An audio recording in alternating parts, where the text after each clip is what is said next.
Yes. What is up? We meet again. Oh my God.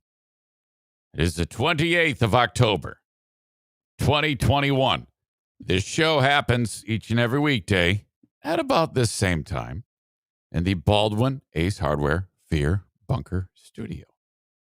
The Eric Zane Show podcast begins now. Hey everyone. Hey everyone. Hey everyone. Hey everyone, Kenny from Nashville here. And after a long day of listening to some crappy death metal, I like to unwind with the Eric Zane Show podcast. Yeah. Here's your host, Eric Zane. Thank you. Welcome. This is the Daily Show where I discuss news, nonsense, and my personal adventures. Oftentimes, I am reminded of things, and like, oh God, and then you see me write a note down. Final note, preparations made. Hearing Kenny there reminded me that while curating the music for the Insane Asylum, my 2-hour music radio show. When I say music radio show, I mean like I'm basically just playing the music that you help me curate. And then talking like a DJ. And, that was whatever, Metallica, for a radio station in northern Michigan called Q100.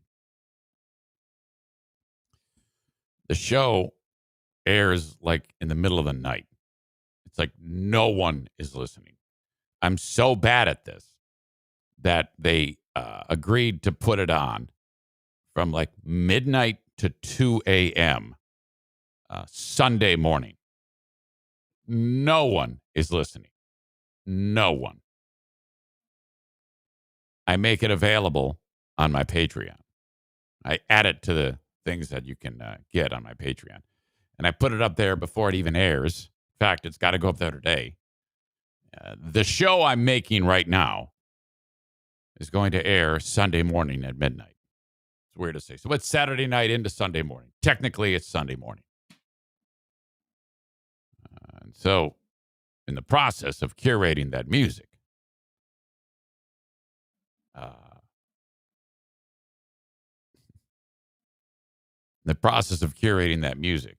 somebody suggested the song God of Thunder. Some of you may recall that song as being written, performed by Kith. That's right, Gene. But no. One of you suggested I play a different band's version of God of Thunder. And so I added it to let's give it a listen pile. Okay? And I have I know within 3 seconds of something new whether or not I'm going to play it. In fact, this most recent week, I was previewing the music, and one of the songs was by David Gilmour from Pink Floyd fame. And man, did it suck. I listened to that damn thing. I was like, fuck, this is terrible. And I usually know within seconds that the damn thing is just shit. And I was right because I listened to even more. And it was just the worst. But this song, God of Thunder, originally done by Kiss, legendary song, legendary band. Say what you will about Kiss, legends. Yes, it's cartoon rock. Yes, it's stupid. But you can't argue with what they achieve. And frankly, I like a lot of what they do. The band Death did a version of God of Thunder. Now, I don't know anything about this fucking band, but I'm like, I can promise you this is going to be Kenny and Nashville music. And sure enough, these assholes take that song and instead of singing this, go, I'm like, fuck this. Who the hell listens to this? What is wrong with you people that find that to be in any way something that is listenable? I would rather listen to that little whore Billie Eilish. Okay, I am not interested in. I don't know why I called her a whore, but she just looks a little hoary to me. But anyway, yeah, I'll take Cardi B and Billie Eilish over any of the music that like Death. What a shit show! Oh my god! Ugh, the hell is wrong with you? Well, anyway, that show will be released a little bit later on today. I'm going to be on Twitch again when this show finishes. I'm going to get done with this show, and then I'm going right over to Twitch. I'm trying to get you used to the idea of, hey, Zane is on the live stream. Let's go to Twitch, because starting Monday, this live stream that is on Facebook, Twitter, and YouTube right now, okay, is going to be exclusively on Twitch. Now, I've been guiding you through what you need to do on a need-to-know basis. Right now, all you need to know is that you go to twitch.com or twitch.tv/Eric Zane, all one word. In fact, I'm going to put this up there right now. So, actually do it right now. If you haven't done this, if you enjoy getting the show on the live stream, all you have to do is click on that and hit the follow button. Follow the page. There's a little heart there, a little purple heart. Eric Zane Live. Twitch.com/Eric Zane Live. I said Eric Zane. I'm an idiot. It's Eric Zane Live. Twitch.com/Eric Zane Live. Okay. All right. So there you go. That's what I want you to do, because this show is only going to be there. All right. When I say I need to let you, this is all you need to know right now, because there is going to come a point when I'm going to tell you to subscribe to my channel with your Amazon Prime account. I'll let you know when that time is. For now, all you need to know is that starting on Monday, I'm doing the show from there. There's going to be a point where, when I start the show, a few days down the road, maybe a week or two, where it's also going to start when I start on Twitch, on Facebook, Twitter, YouTube.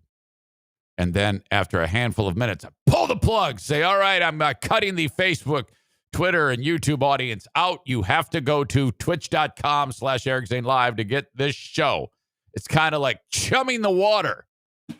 Just one of the many ways I'm able to get more people to check out the show. So that is Monday. All right. Monday, it's a Twitch thing. Okay. Also important. The Ben and Eric Patreon podcast is today at 4. I know some of you are like, well, wait, huh? What? Yeah, I know. That is the way of the world.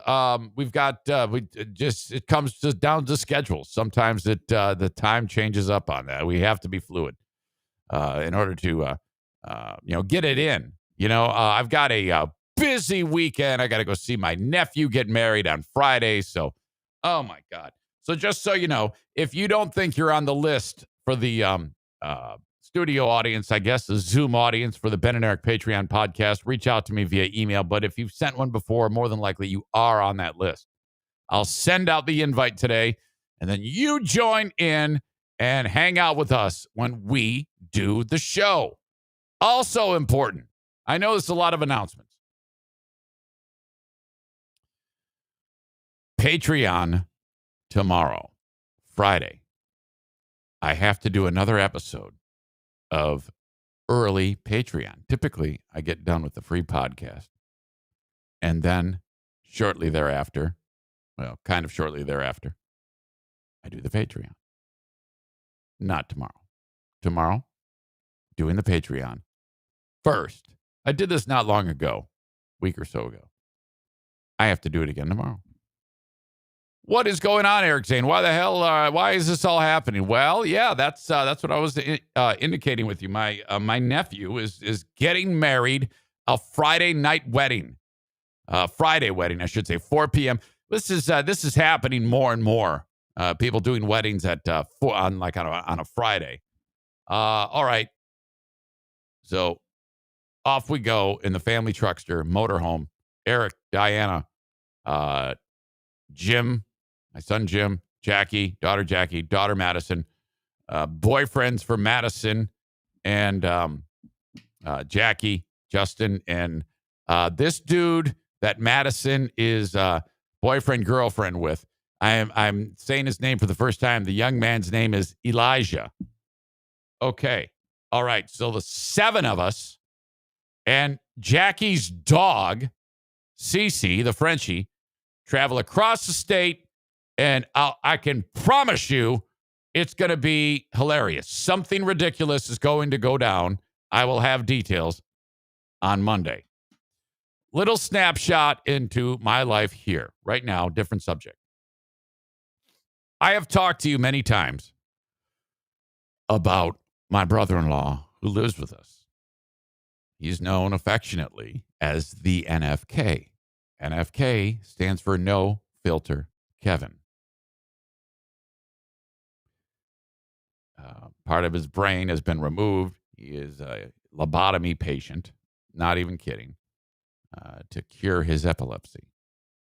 Not sure why he has no filter, but all I know that it could be between the years of the very powerful medicine he takes, anti-seizure medicine, the years of grand mal seizures, the many beers he pounds per day, or the lobotomy has affected this gentleman's filter.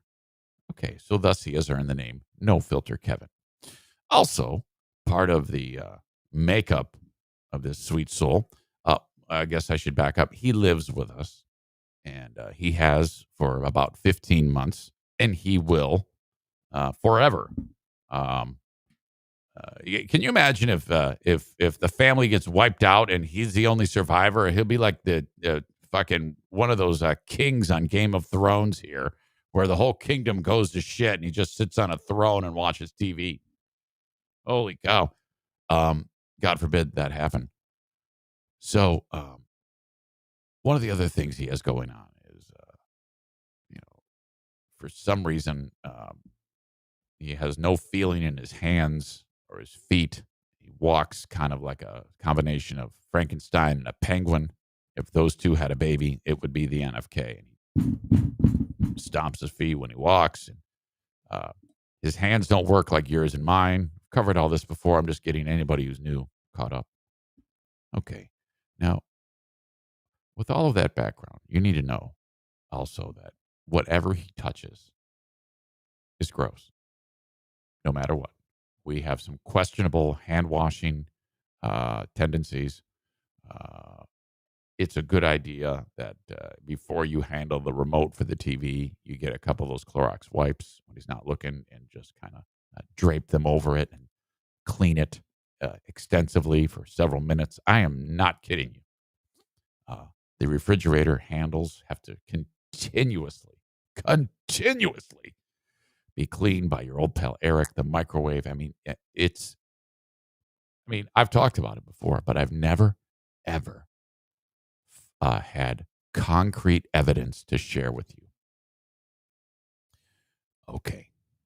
Now, in the past, I have said to him, Kevin, you got to be careful that there's not peanut butter all over your hands before you grab the cabinet handle to put the peanut butter back.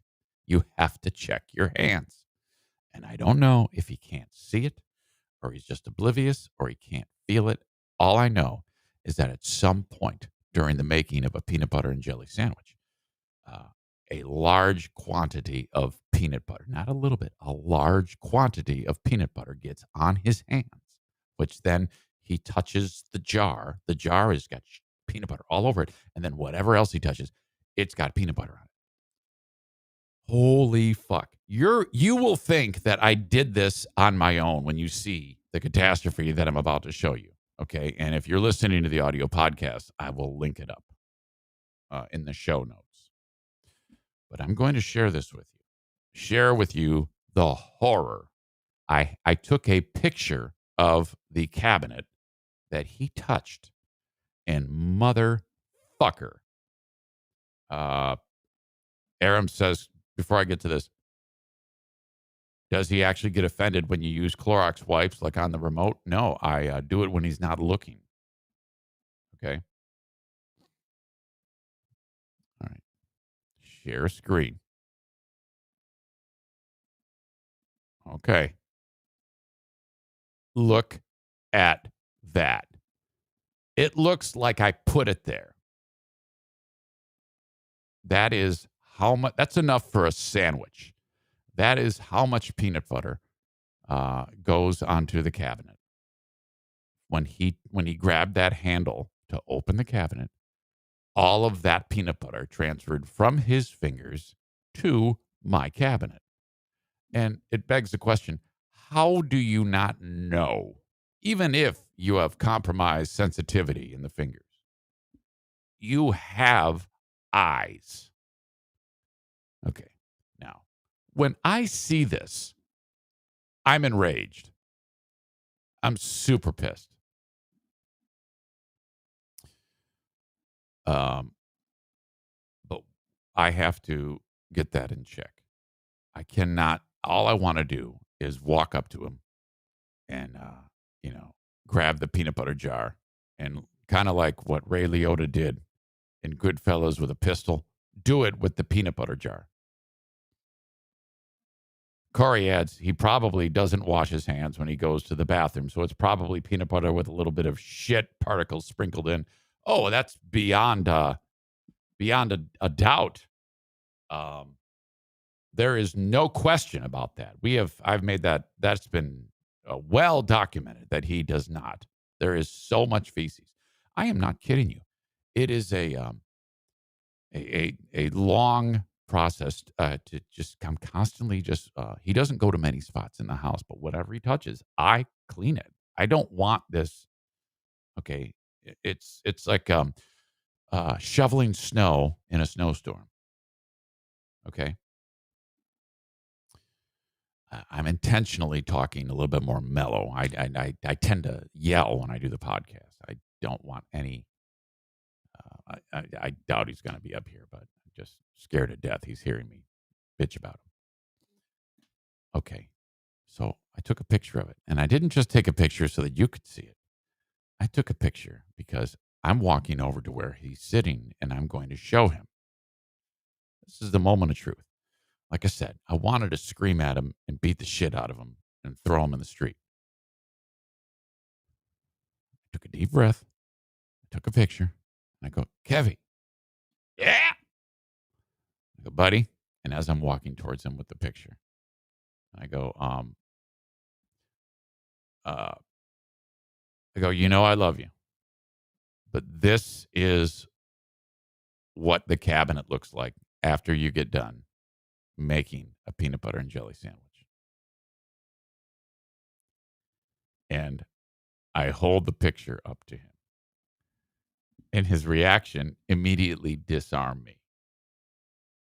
And I felt bad. He doesn't know. He goes, Jesus Christ.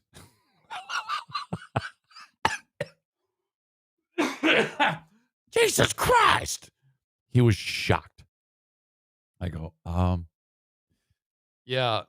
I go, no biggie, man. And I immediately cracked up. He goes, I can't believe that. I go, yeah, don't worry, man. I got it. So, went back, wiped it up, and then that was it. Kate says, leave the cleaning wipes on the counter. You have to train him to use them every time. I've told him. I've before showing him this, I have said, Kevin, you're not looking at your hands. You have peanut butter on them, and then you touch everything. You need to look and wipe things down. And this was the last time this happened. And he goes, oh, yeah. Oh, okay. Okay. No, he usually gets annoyed when I tell him to do shit like, okay. Sounds like that. But giving him the proof now. This is part of it's gotten better. I mean, there was the time when he used to fire off the Bush/Hamsbeer shit howitzer into the toilet and then would not lift the lid to see how much damage he did on the underside of it with the shit freckles dripping down. That does not happen anymore. I have fixed that. And he does wipe a lot of things when he gets done using them. It's better. It's just still horrible. Dirk says, how wasteful. You should keep an old jar and scoop all of the leavings back up into it and label it Kevin's peanut butter or Kevin's Jiffy. Oh. Kenny says, how did he not know? I don't know, guys. I do not know. It is a fucking mystery. And then if there's that much on his hand, then he's... Where does that, the leftover that's not on the cabinet still in his hands, wind up probably on his pants or on my furniture? I don't know. The dog licks it. Fuck me. I could not wait to get in here and tell you that story. In fact, it happened yesterday between the free podcast and the Patreon. But I had to be able to do some type of show and tell, which Patreon, YouTube, which is what connects to Patreon, doesn't allow me that ability to show you. Whew. Kate says he can see. He watches TV all dang day. Oh my God. This is, you hear about people say, yeah, the only exercise so-and-so gets is when he goes from the couch to the fridge. Yes, that is quite literally what we have here. And again, if he took care of himself, he'd probably be a world-class athlete because of how his teeth are not falling out of his head. He has no infectious disease whatsoever. He has no problems with any type of pre-cancer or mouth cancer. His teeth are not falling out. His cholesterol is in check. His heart and lungs are all great. Everything is fine with this guy. Does not brush his teeth. Chews every day tons of smokeless tobacco. Chew. Like the stuff, the tin, like a whole tin every day. That's all he does is sits, watches TV, eats like shit, chews tobacco, and drinks beer.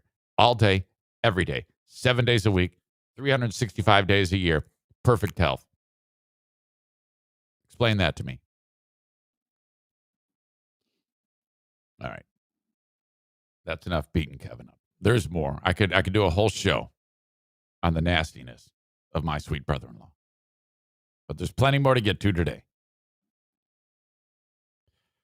The Open.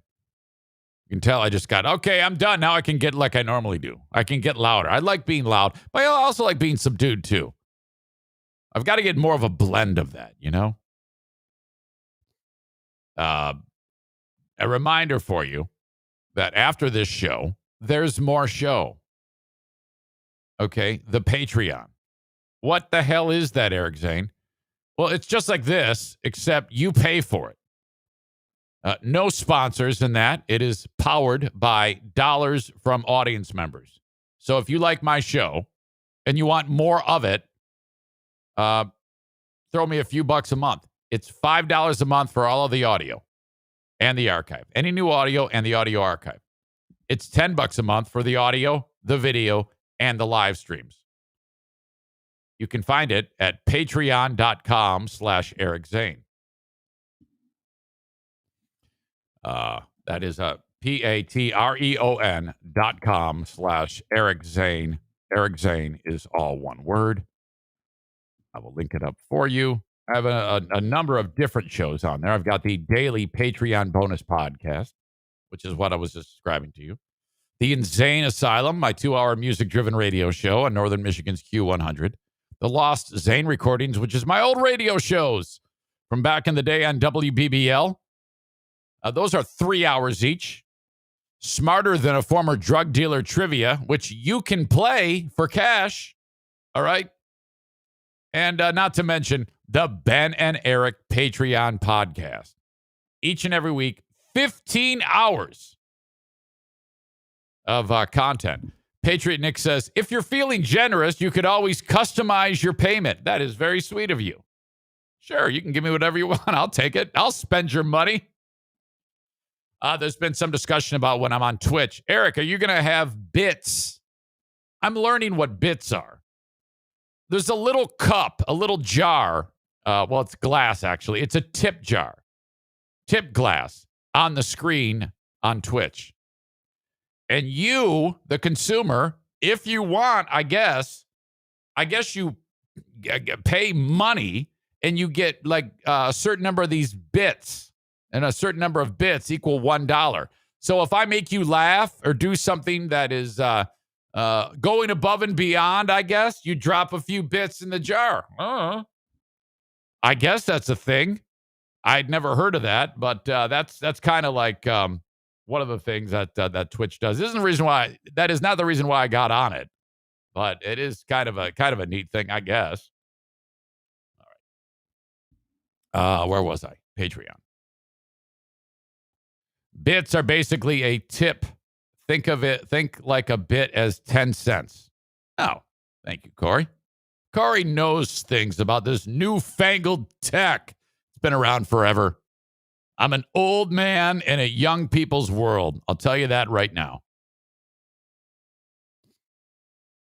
Somebody on, there was a troll on Twitch yesterday who was just being an asshole. Because people discover the channel on their own. And then here we are. We're just kind of chit-chatting away on Twitch, getting used to the thing yesterday. And somebody goes, I'm going to deplatform this guy. Fuck him. So, and everybody ignored him. Good. That's what you need to do. If you ever get a troll. In this group right now, you and me live, I know everybody in this room right now. Personally.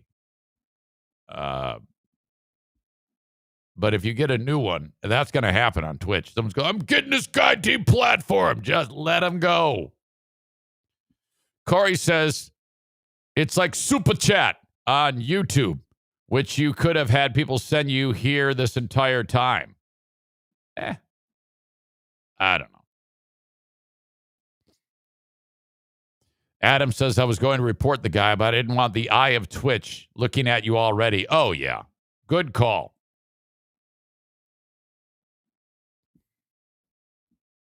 Second here. Let me call Adam here. Not Adam Knapp.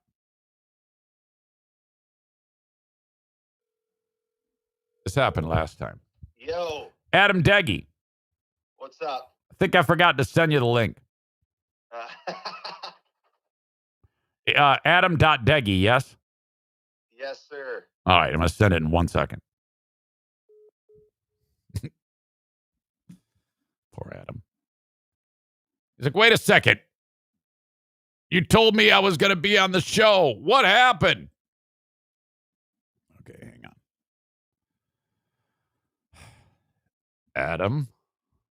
Adam.Deggy. Sorry, buddy.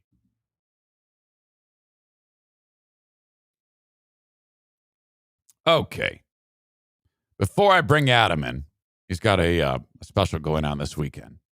He's doing doing stand-up work, headlining one of his favorite haunts, and I want to talk to him about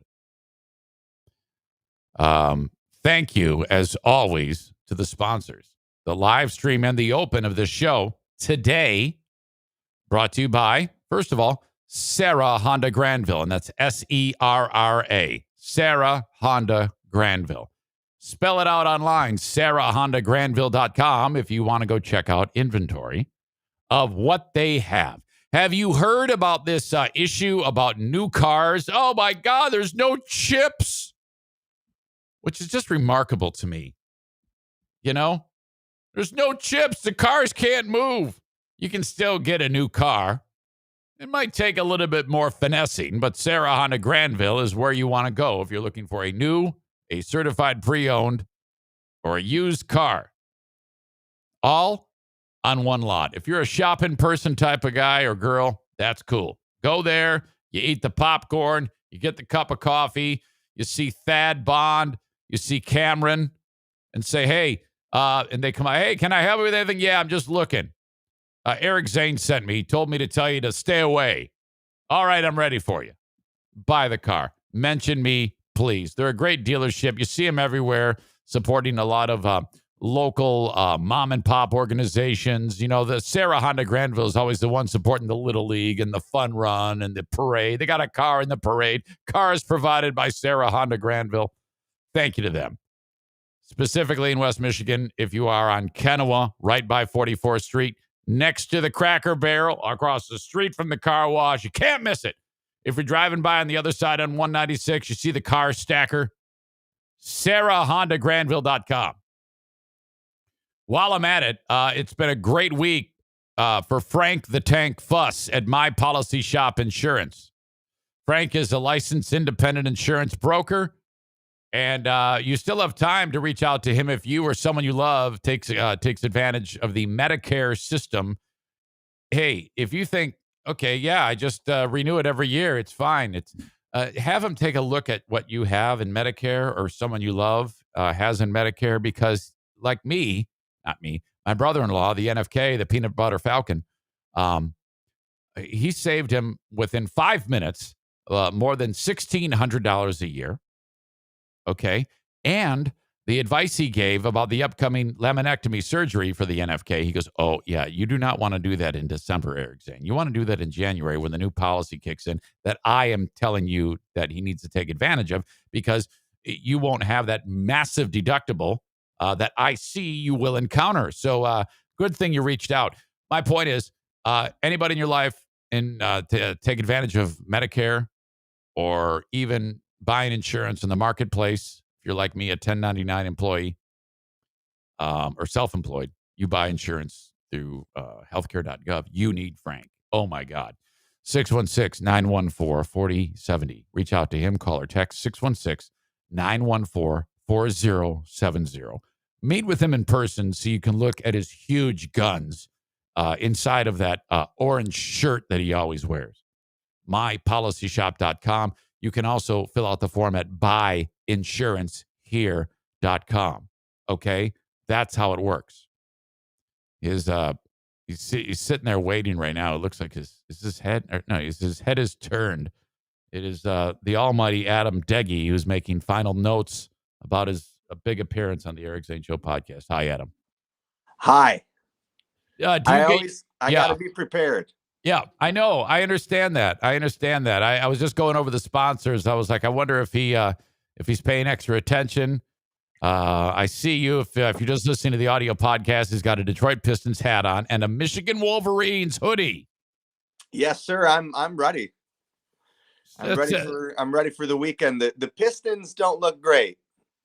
Has the kid played Cade Cunningham? He has not. No, I'm going to the game next Tuesday. They play the reigning champions, the Bucks, and I'm hoping he's ready for that one, but not yet. No. What happened to him? What type of injury? He twisted his ankle, real bad sprain. I like him, by the way. I don't know a thing about him. All I know is that when he was drafted, he just seemed really cool. Yeah, well, I think embraced the city of Detroit right away, and he wants to be there, or at least that's what he says. We'll see when they're 6-47 later this year. We'll see if he still wants to be in Detroit, but for now, we'll take it. Have you followed the story locally here? You and I live in West Michigan, and we'll talk all about what you got coming up. I can't wait to get into that. But the Detroit Pistons, a few years ago, they have a G League team, which is kind of like your minor league team where the players develop. Yep. And they were here in West Michigan. They're called, in fact, I'm wearing a old bit of their gear, Grand Rapids Drive. Yes, well, sir. The Pistons said, okay, we're going to need you to move to Detroit. And the team, they got a lot of people that work around here. It's a local ownership group. And they said, nah, no thanks. We don't want to do that. And the Pistons said, well, fuck you. We're pulling the affiliation. We're going to make our own team. And they said, well, okay, you do what you got to do. So they did. And they have the G League team right in Detroit. They play at a facility they built specifically for them. They're called the Motor City, I don't know, Motor City something. I thought it was still the Drive, but I don't know. It's something automotive. Right. It might be. The what was the Drive or what were the Drive? They end up getting hooked up with the Denver Nuggets. Yeah, the what is it? The Gold? Yes, the Grand Rapids Gold. So the Nuggets are a superior team to the Pistons. Yeah. So fuck the Pistons and let's go Nuggets. Yeah, we've got the Nuggets affiliate now. It's cool that there's still something in town. I hope that they'll be involved with like the charity basketball game that we used to. Oh, they will. During the festival, yeah, it's a great group of people that are over there, and they are officially known as the Motor City Cruise. Oh, the cruise. Oh, yes. God. It reminds me of the thing they do on 28th Street. Barf. You don't like the 28th Street cruise? No, because I live right off 28th Street, and when that's happening, I just have to avoid the entire area. It's a me thing. It's just very inconvenient for me. Dude. You got all these boomers out there looking at cars that don't even run. Dude, that is a haven for comedy. You with a microphone and a camera there could have a fucking God bless those people. It was this past year, it had to be like 95 degrees, and people were out there in their lawn chairs just waiting, just in jean shorts and tank tops, just waiting for their favorite car to drive by. I've never been a car guy, mostly because I'm poor and I can't afford nice cars. Yep. Let alone old school classic cars. But to each their own. Adam, you and I and the world famous Matt Loria we are triple threading a private engagement very soon in the month of December. Yep. Some folks reached out and I'll be emceeing and handing it off to Matt and then handing it off to you. I am stoked about this. I'm super stoked too. And if there's one thing people know about me is that I'm a squeaky clean, family friendly corporate comedy guy. So it should be a lot of fun. I'm very capable. I haven't done a ton of like corporate shows in the past, but enough. Okay. A handful. And I haven't really pursued doing more, if I'm being honest. I probably should, because they usually pay better than they do the club stuff. So, and it's fun. I think people, I mean, it's a different setting, but people appreciate it and they have fun, just like any other comedy show. We're gonna do great, and I am really encouraging heavy drinking. So because I'm talking to one of the main people behind us, like you got to make sure they drink heavily beforehand. So yes, please. The jokes get funnier when they're drunk. Absolutely. All right. Now, you have a big engagement coming up. Is it starting tonight? It is. It is starting tonight. You got a full weekend at, would you call this your home club, Dr. Grins? Oh, it is. It is more than just my home club. I was just thinking about it sitting here, I was kind of looking back.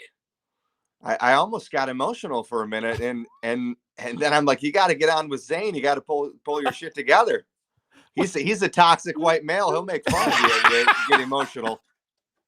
Oh, fuck. Yes, I am quite toxic. I'll have to admit that. Thank you. I appreciate that. So, Zane, years and years ago, I won't even say how many years because it's almost embarrassing how long I've been doing comedy at this point. But I worked at the Bob where Dr. Grins, the comedy club, is located in like banquets. It was their like catering department. They're still around, but we'd set up for weddings and private parties and functions and whatnot. And at the time, there was a different host at the club, called himself Billy Grin. I believe. I remember Billy. Yeah, I love him. He was the husband of the manager at the time. Really nice guy.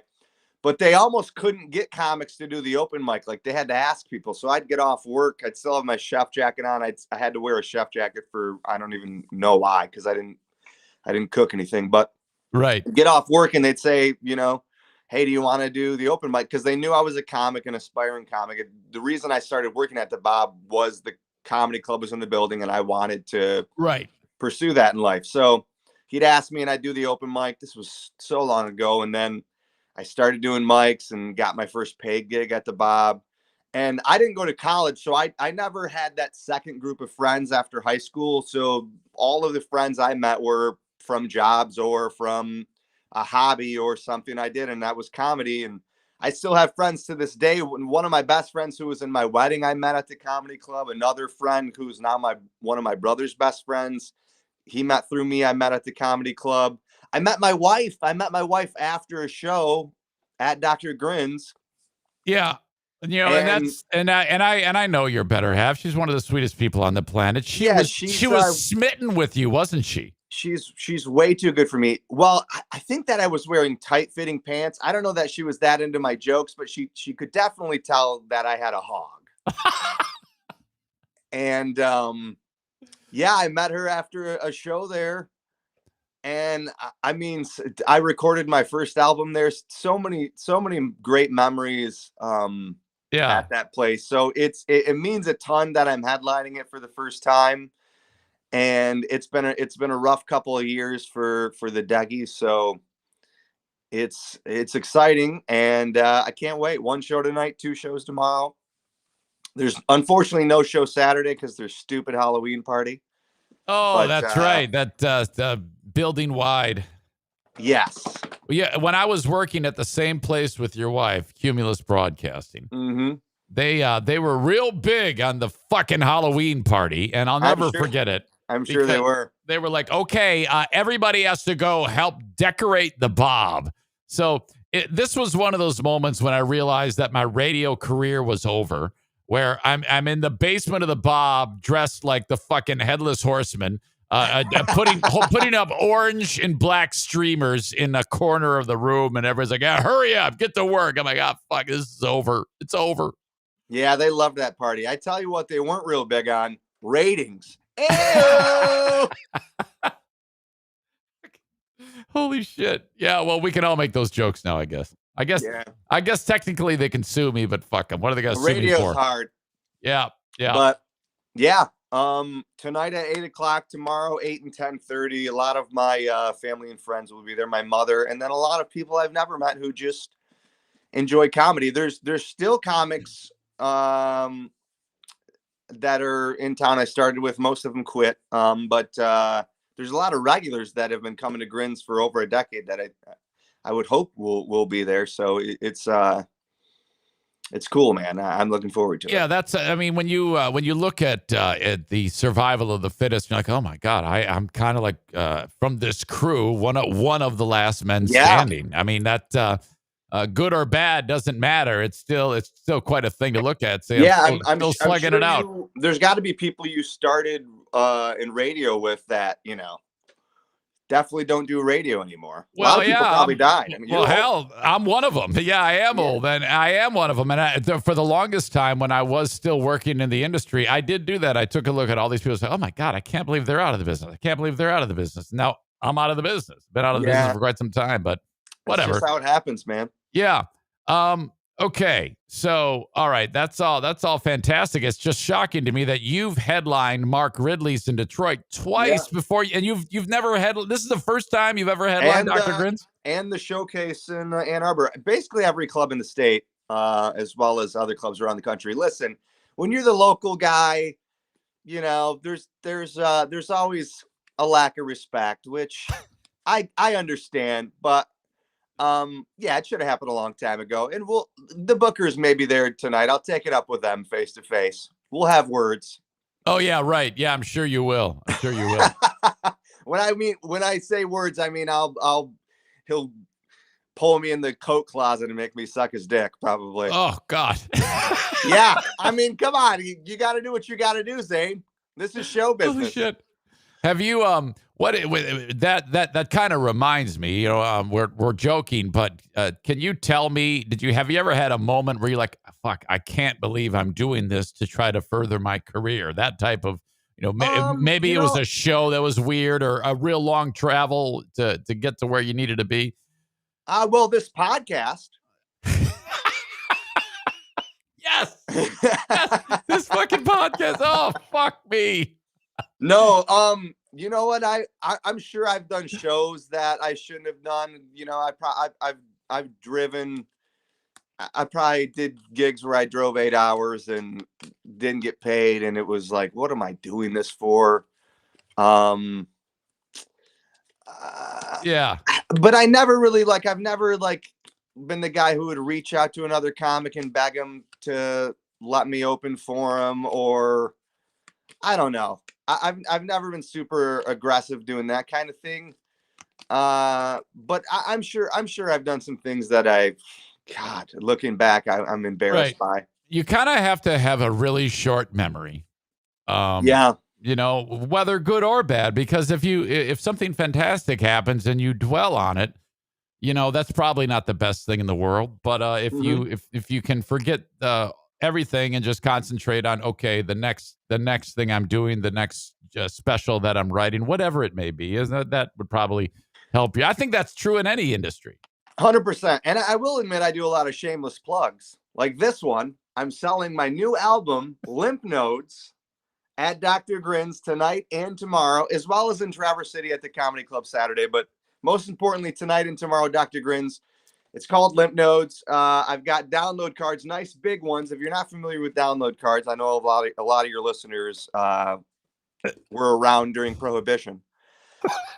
Is there a spot online I can link it up right now? You no, if you go to ontourrecords.com, you may be able to find it.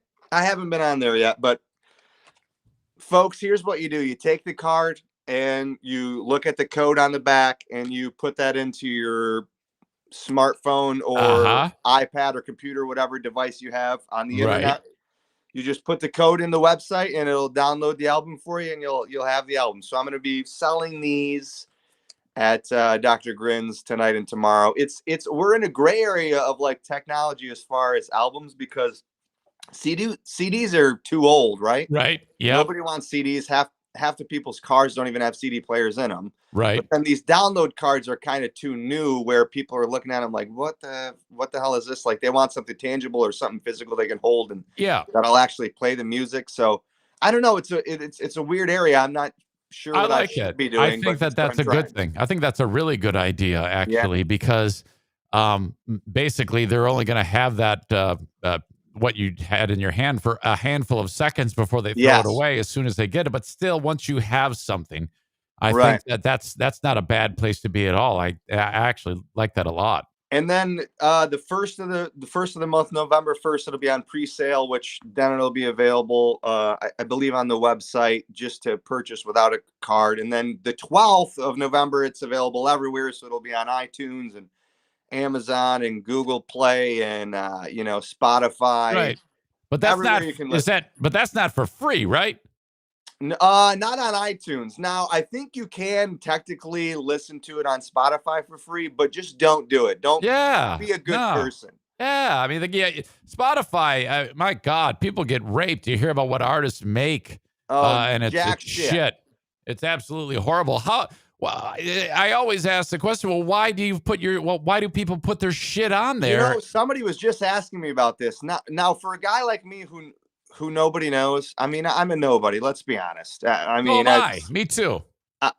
So I just want the most people to listen to my comedy as possible. It's all about exposure for me. I know I'm not going to make any money on this thing, I mean, if I was any level of success, I wouldn't be doing this podcast right now. It's true. It's absolutely true. No, I'd come back. Well, we're pals. Once I'm famous for robbing a bank or something, Zane, I'll come back and. Okay, I appreciate that. I just want the most people to listen to my comedy as possible. I just want people to think I'm funny. That's all it is. So, I guess it probably is stupid, but I don't know. What is I'll also be on Sirius XM and you get money from that and stuff. So okay, excellent. Wherever they can play it, I'll let them. Let me ask you this, Adam Teggy. What's up? The Chappelle's been in the news. How do you look at Dave Chappelle? What is your opinion of Dave Chappelle? I mean, he's obviously a legend. He's top 3, if not top 2, or the number 1 guy of all time. I mean, you can't really argue that. I know comedy is subjective, but I mean, just the numbers will tell you that he is a great. And I'm ashamed to say, I'll be honest with you, I haven't watched the last. I've heard so much about it, I just haven't watched it because I mean, I feel like I've heard enough about it. I don't need to, but I absolutely will as a fan of comedy, and I think he's funny. But I can also say that just from what I've heard, the guy is obviously so successful. He's running out of things to talk about, and I think he's having a hard time being relatable as anybody would when you're making $50 million for a special or whatever he's getting paid. Right. And it obviously that community is sensitive to the things he's saying because I mean, they're going through those experiences and he can't say he has. So it's different. I think his beef is that, it's easier to be racist than it is to, make fun of trans people or whatever, which is shitty. But having said that, like, people are coming to his defense, like he's having his cars declined because he made fun of trans people. Like he's going to be okay. We don't need to start the guy a GoFundMe. No, that's absolutely true. I'm seeing people post things like, I stand with Chappelle. Like, why don't we stand with people don't have any money? Yeah, I'm the guy. Here's the thing, though. I understand both sides, but he's going to be fine. He is going to be fine. I think what it boils down to is in my opinion, the blatant misunderstanding. You've kind of taken yourself out of it because you got to watch The Closer. Right. So I can't speak on it too much because I haven't watched it. First of all, it's very good. Second of all, I don't want to say anything to spoil it, but I should have started this with, have you seen The Closer? And then when you said no, I would have said, oh, okay, never mind. But no, we can still discuss it because, I have watched specials he's done in the past that people were up in arms about. So, yeah. He's doing it on purpose. Obviously, he wants I think he wants the backlash. I mean, because it's all publicity is good publicity. I mean, the guy's not going to get canceled. He's going to be fine. It's funny you mentioned that because, what would it mean if Chappelle got canceled? He just didn't get another Netflix special for a year or two?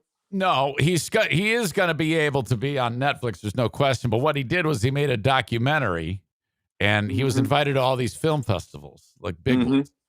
And then after The Closer came out, they said, don't come. Oh, so that has dried up for him. So it's all right. You'll find it if you get the time. Oh, I'll have the time. I'll watch it this afternoon. Now I got to know. Yeah, you got to watch The Closer. And then there's a message he posted on Instagram about what I just mentioned. So okay. Michigan State is this weekend. That is the game. Obviously, you're rooting for Michigan. It would if Michigan wins. I don't think they've beaten anybody in the top 25 on the road since Jim Harbaugh started. I'm kind of out of the loop. I don't watch nearly as much college football as I used to, just because Michigan has been irrelevant for almost 2 decades. Right on. But my wife doesn't know yet, but I put about $15K on the game Saturday. So if they lose, we might lose the house. Okay, very good. Well, then I need them to win. No, you're right. I can't remember the last time they were both undefeated when they played. I know, it's fantastic. Both in the top 10, so it's a huge game. But man, if they lose, I will not be shocked at all. Right on. For your sake, go blue. Your sake, go blue. Yes, all absolutely. Right. Adam, Thursday, Friday, Dr. Grins. Again, if you want tickets, right there, click, go see, get your tickets, bring your family, bring your friends. If for some reason you're weird about buying tickets online, you can get them at the door. It would mean the world to me if you were there. I know a lot of you agree with me and all of my opinions. So please.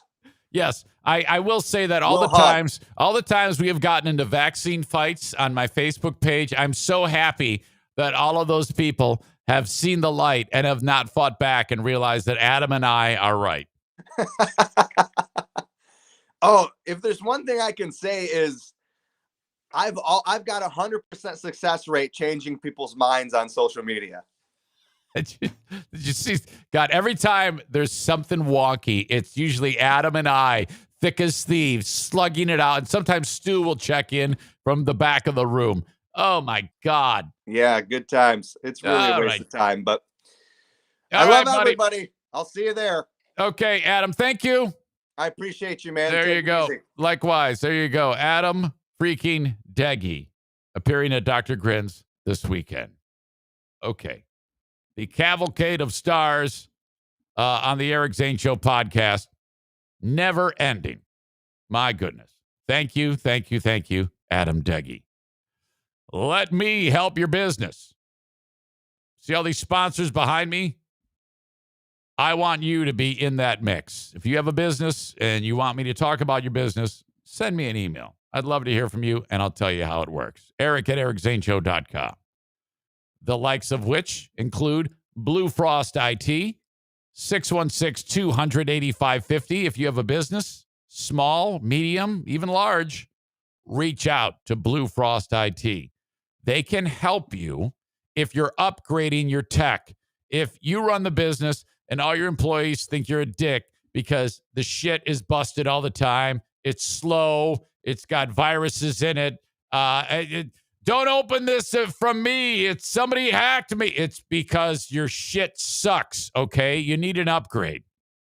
Reach out to Blue Frost IT, 616-200-8550, or online at bluefrostit.com. You can also drop them an email, info@bluefrostit.com, okay? Not only can they get your workplace up to speed in a technological sense, they can be the managed IT service provider for that business. What is that? That's a little different. That means they're kind of like on call. When things go crazy, you reach out to them. They remote in. They fix the problem if they can. If not, drive over to physically where you are and, okay, let me fix this. That beats having to unplug all your stuff and take it to Best Buy, for God's sake. I utilize that feature. I pay them each month to be my IT department. You should too, as a safety net. It's an insurance policy for the things that make your business earn money, okay? The tech. Blue Frost IT, number one in West Michigan. Dumpster divers. Hey, Eric Zane. Hey, I got this dumpy here. I'm dropping it off, man. Hey, and I got the coffee. I got the coffee here from Panera. Yeah, I'm ready to go, Eric Zane. Don't do zipper merge. 616-375-9962. Have a dumpy dropped off from dumpster divers. Call or text right now. Emilio, not Black Emilio, or Kyle. 616-375-9962. Dumpy can get dropped off, but at this time of the year is a lot of like demolition work. So you get like a contractor says, hey man, we're redoing this house. We want you two knuckleheads to get rid of all the drywall, rip it down to the studs. We're doing a whole redo on this old house. They're demo experts. They do that. Okay. But just show up with the dumpy, rip it all out, man. It's great. It's a great gig. And then also junk removal. Throw all your shit in the driveway. Have these two jerks show up and pick it all up. 616-375-9962. For my friends at Dumpster Divers. Well, hello. Did you just call us jerks? I was on the phone real quick. Did you just say we were jerks? I did. Dude? I said, have these jerks come pick up your stuff. Well, I'm all right with it, actually. It doesn't really matter. I say that with love. I mean, that is the Kim DeCraker endorsement, is what that is. You mean like calling us jerks, a la Steve Martin in The Jerk? Maybe that's a great old reference. I'm surprised you know that reference. You're a pretty young guy. Dude, I'm an old soul, dude. I'm like secretly about 52. I watched all that crap with my dad when I was younger, so I know like a lot of older stuff. I don't know, whatever. Yeah. How are the folks doing, man? Everything good in your world? Everything's good in my. I don't know what happened right there. Everything's good in my world. Little Jameson's sick right now. He's got like his first cold of all time. So Wow. he's having a rough time, which translates to the parents having a rough time. But I Oh mean, yeah. he's got to get sick at some point so he can not get sick later. You know what I mean? Yeah, I certainly understand that. So is it kind of like the kid wakes up and is upset every half hour on the overnight? Oh yeah, he's pretty chill like normally. So Yeah, his upset is like not too crazy. But yeah. he's got the cough right now.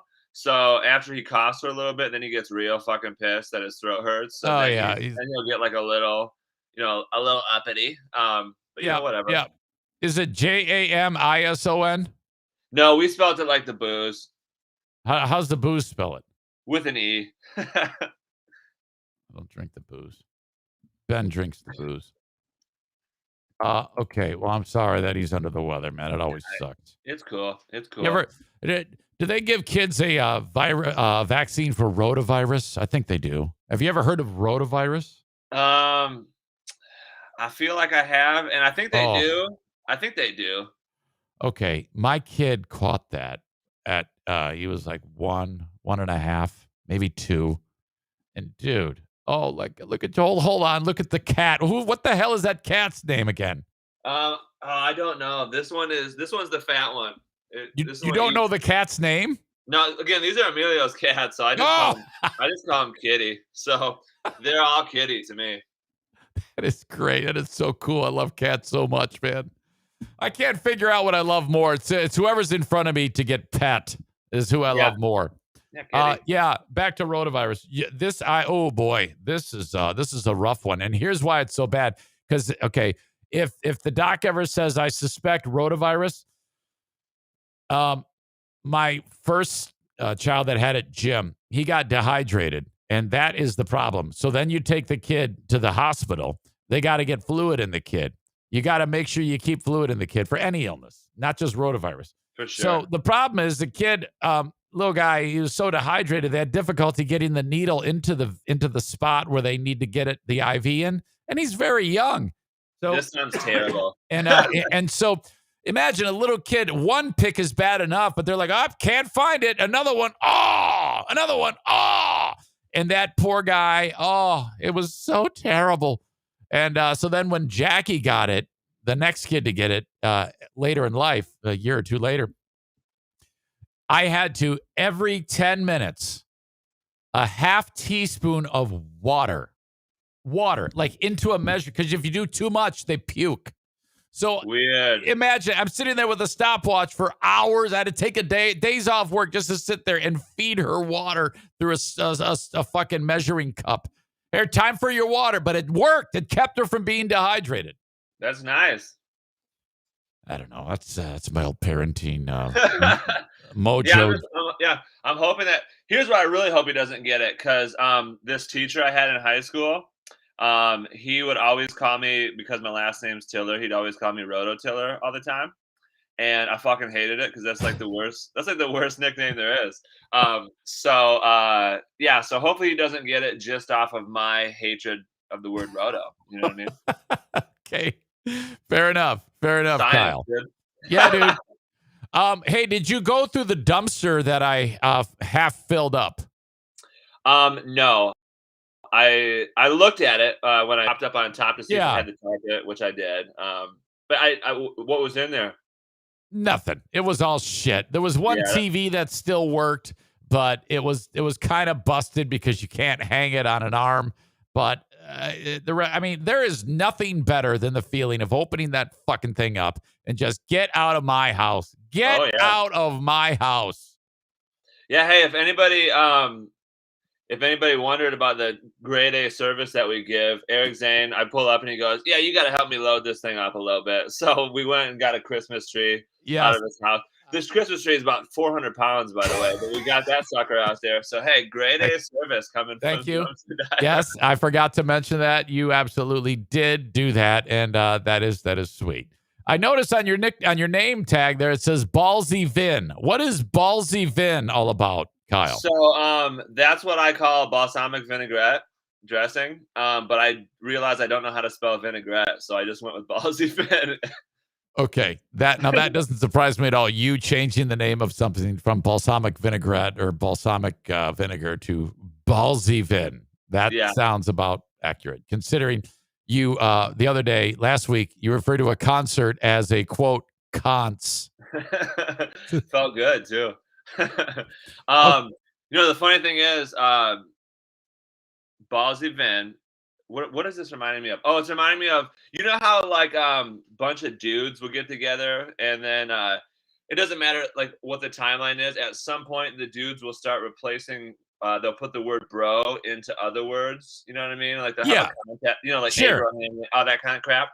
I won that competition one time when I was at Two Men because I don't really care about offending people and I don't really care about nothing a lot of times. So if you want to win, you just say the best one is you say cerebral brosy, and people lose their freaking mind. Number one, like that. They think it's funny, but then they go, "Wait, did you actually just say that?" Yeah, dude, No, cerebral that's good. brosy is the winner, dude. I love it. I think that's a winner. If I need to work that in at some point. The thing is though, working it in after you say it like that would probably be a little weird. Yeah. Which, Uh, by the way, look at dude, Panera Bread, dude. I see that. They hired this lady, and now they're back open at 7, dude. Okay, good for you. So just here's one, man. So I got called out recently by a former friend / former audience member who you are part of his problem. There's a lot let's to see. unpack here. So former friend, meaning you don't like this person no more, or what? Correct. He was a super big ally. I mean, remarkable ally. Very helpful, sending me all sorts of things that I could possibly talk about. Just very friendly. Come to support my sponsors. Drive over here to come to a party when we had a party at Pepino's downtown. I mean, just everything was good about it. And then out of the blue, he was like, "Oh, I have to tell you, I am beyond sick of this show, and here's some harsh criticism." And I was like, "Well, wait a minute, where did this all come from?" And so without getting into all of that again, part of his critique was there used to be coverage of multiple stories on various topics with hilarious, just thought out viewpoints. Now we get one story from the news, Brady Bunch happenings in your household, and a pothead who is not interesting. And I think that was the biggest insult of all of that. To a slight you like that, Kyle. Your thoughts on that type of drubbing? I mean, I'm chill about it. You know what I mean? Like, it doesn't affect me none. You know what I mean? I mean, I don't know. It affects me. I wanted to kick his ass. Yeah, I'm chill about it. I mean, I don't know if people think I'm not interesting. I mean, like, okay, I'm just I'm chill. Well, look, the only thing that matters is the only person who needs to think you're interesting is one person, and that's the one you're looking at. So, right. Welcome to the fucking party. What's this dude's name so I can hunt him down? No, his name is. That's right.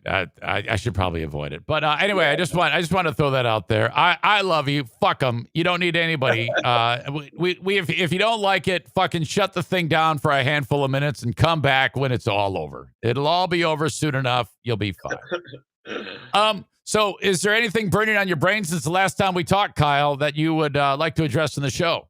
So I got some stuff. By the way, we got to figure out, look at your schedule right now and tell me what Lions game works for you. Cause I've been trickling out there trying to find I like that idea of going to a local establishment or whatever and having like a little party about it. So I'm trying to reach out to places and do that kind of crap. But I'm not famous or nothing. So it's kind of hard to get responses. Okay. I could definitely help you with that. But the problem with this is, and I've said it before, it's a 4-letter word, time.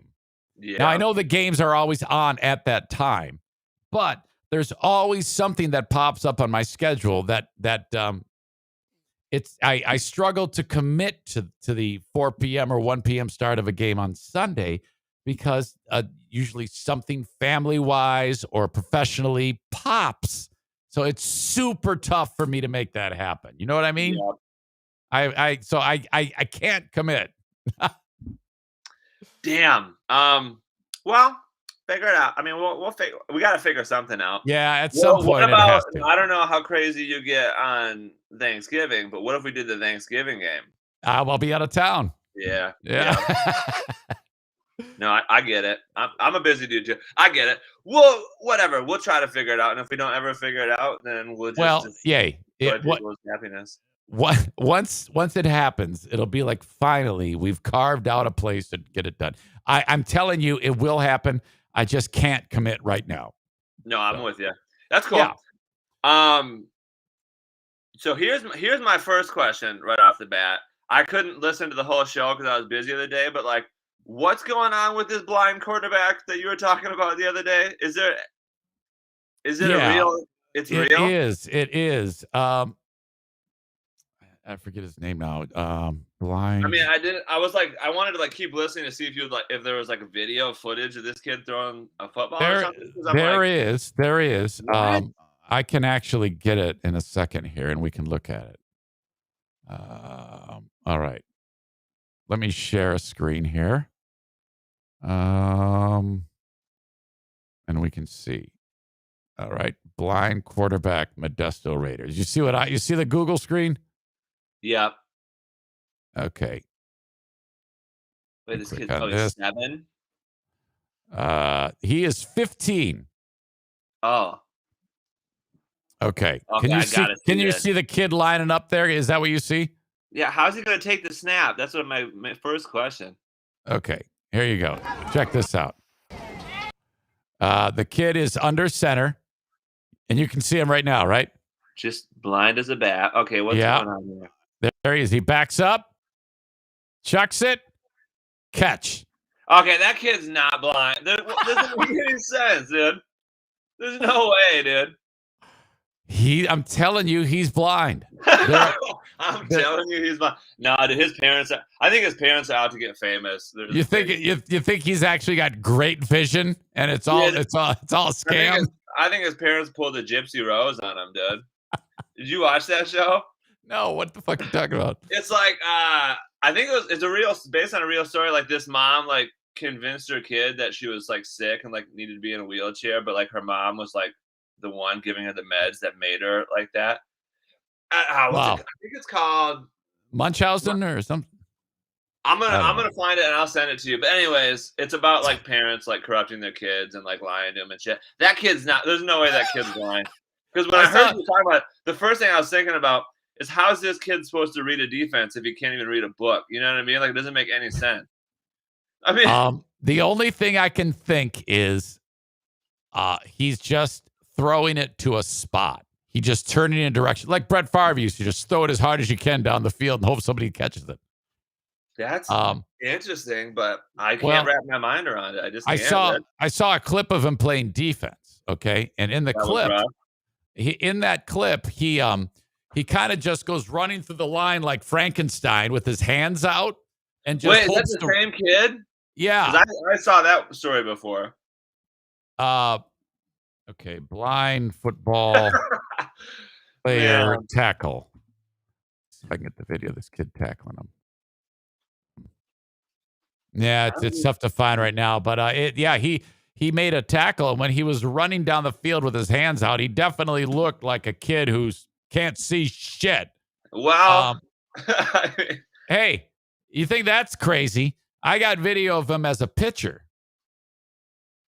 The same kid? Yes. This kid loves sports, dude. And he struck some dude out. How'd you like to be the little fat fuck who strikes out from a blind kid? Oh, man. This kid's straight up like, listen, I'm not going to be in the band, okay? I'm fucking playing sports. I don't care what the costs are, okay? He's like, I do not want to play the trumpet, dude. Well, because eventually we're going to see this kid's death on field because there's going to be a comebacker hit right back to him, and it's going to hit him right in the – he's not even going to do anything to stop the ball.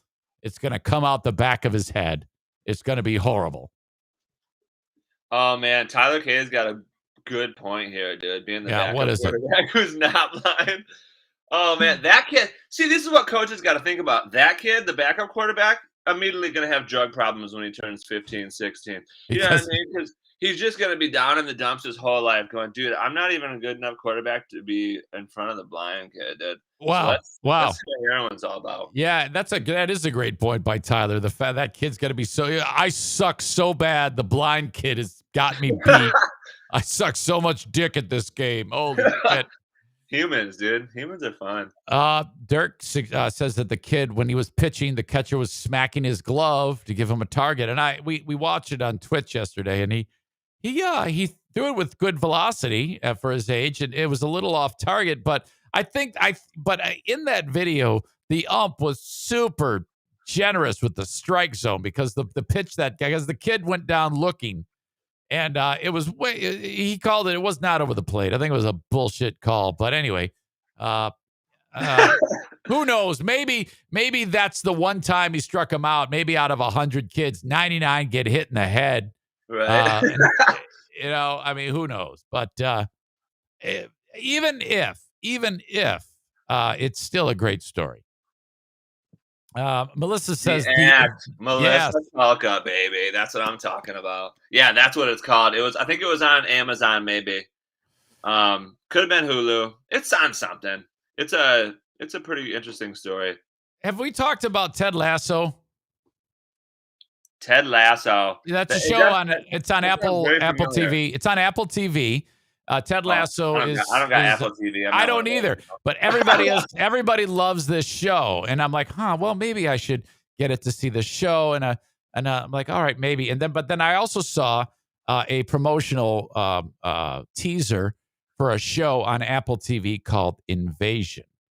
Okay. Now this thing looks sweet because that's like my genre. Whenever you have like end of the world and shit like that going on, and I love it. Aliens invading, I'm like, oh my God, yes, I gotta see this.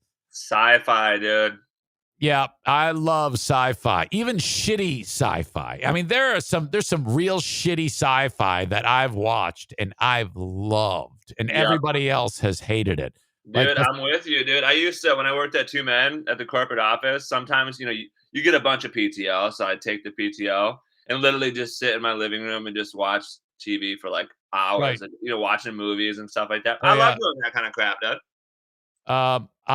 There's a film called Battleship, okay, starring all losers, okay?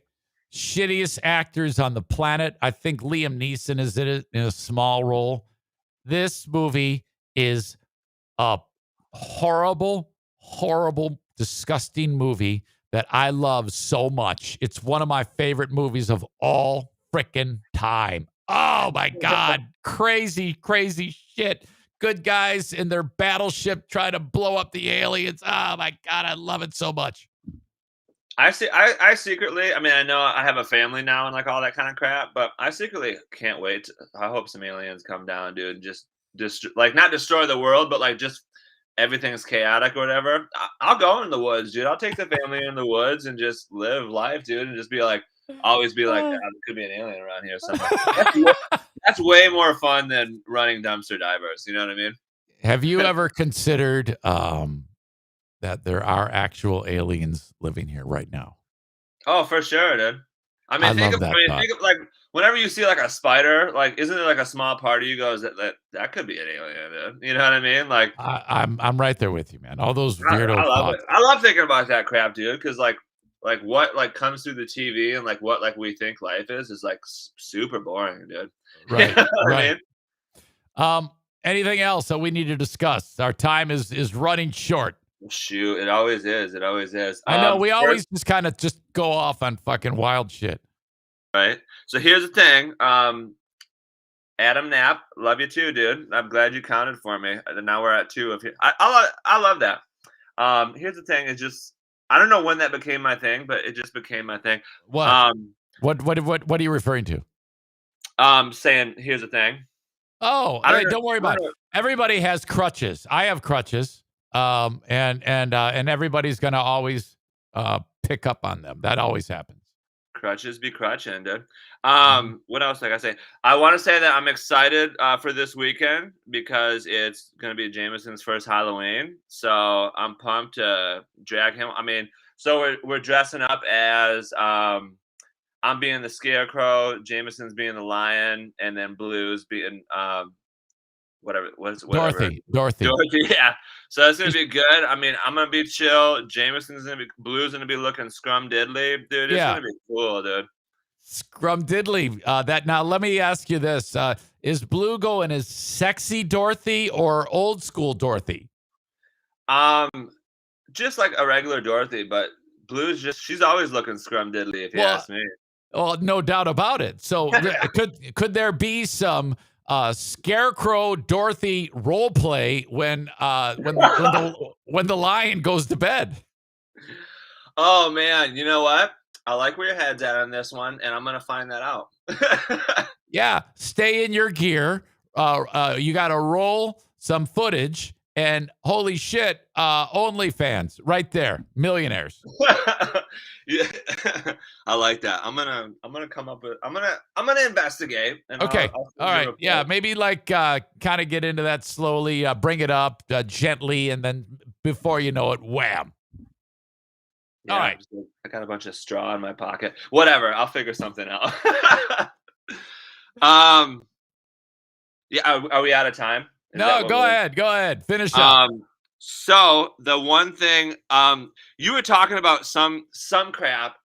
It's not crap. It's good stuff. Like yesterday or the day before. But it reminded me of this story when I was at 2 Men in a Truck, and I'll have to look back and figure out what it was. But just know that something you said reminded me of this. Okay. So again, my job used to be I would go out there and like open up franchises, and then help them open up, and then I go out there and then like train them for like a week and like make sure that they know what the heck they're doing. Yeah, sure. So sometimes you get out there and like the sales staff is brand new, right? And so you have to like legitimately hop on the phones like when the customers are calling, like teach them, how to do the crap, sell the movies or whatever. Sure. And so me and my boss were out in Arizona one time, brand new franchise. They opened up, and here's the little things that you learn about the world is like you got to be prepared for like every detail there is. And so out there's like the cable company or the internet company or whatever is called Cox, like Cox Charter Community, whatever. Yeah. Mm-hmm. COX, right? Anyways, so my boss was on the phone and he was trying to get the email from the customer and like trying to like teach it to the new person, but he's trying to be like detail oriented to teacher, right? So the guy goes, my email is blah, blah, blah at cox.com, whatever. My boss goes, blah, blah, blah at Cox COX, right? And now here's the thing. I always got in trouble at 2 Men because I'm just me all the time, right? And so I lose it. Like I'm not on the phone myself, but I'm laughing my ass off. Like loud, right? You know what I mean? Right. And, like my boss, he didn't quite understand it yet. But anyway, so like after he realized it a little bit later, and after we got off the phone, like he and I both had to go outside and laugh or whatever. I'm like, just imagine being that guy trying to book a move, right? Right. And the guy on the phone asks you Cox, like COX, right? Which leaves open the possibility that your email address is at Cox like dick.com. You know what I mean? Like anyways, it just something you said reminded me of that story, and it was one of the great moments of my 2 Men in a Truck time where we legitimately asked a guy if his email was about dicks. Could possibly be about dicks. That's great. Excellent. Fantastic. If people want to reach out to you, of course, either call not Black Emilio or you at 616-375-9962. All right. Oh, you know what? I need to ask you. Text me that number that you were texting about setting up the dumpster. Text me Irvine's auto repair details so I can get with them because I need to fix a couple things on my truck, like my personal truck. And I figure might as well, since they're a sponsor and I'm a sponsor, might as well do a little mingling. You actually want to call them? There you go. That is their number. I'm going to put it up on the screen for you. Okay. That is Irvine's Auto Repair, Grand Rapids, Harvard. You call that number, 616-532-6600, and you're good to go. Cool. I'm gonna tell them it's me, and hopefully they watch and they know what the heck's going on. They will love you. They are good folks over there. All right. Hey, you're a good man. Be safe. Are you going to be on the road today?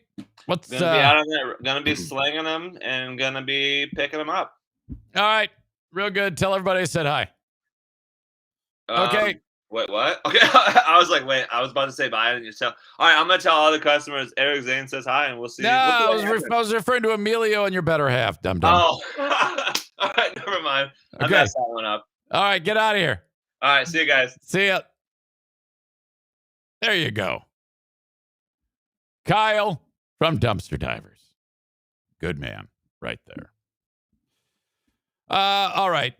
Yeah, Eric, I hate when you talk to him. Yeah, so what? I love him. Okay, Brian, I love Kyle. And so do the people. Well, the people that need to love him, they're there. The ones that don't, like I said, come back some other time. I put hours and hours of content on this platform every single week. You're going to throw me under the bus for one segment. You're an asshole. Okay. Not even close to being done.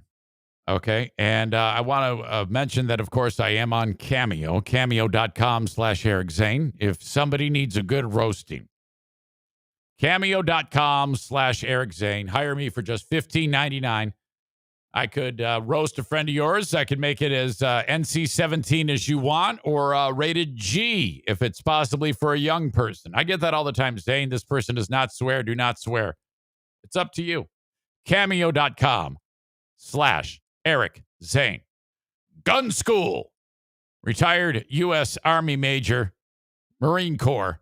I'm sorry, United States Army. I said U.S. Army, then I said Marine Corps. United States Army.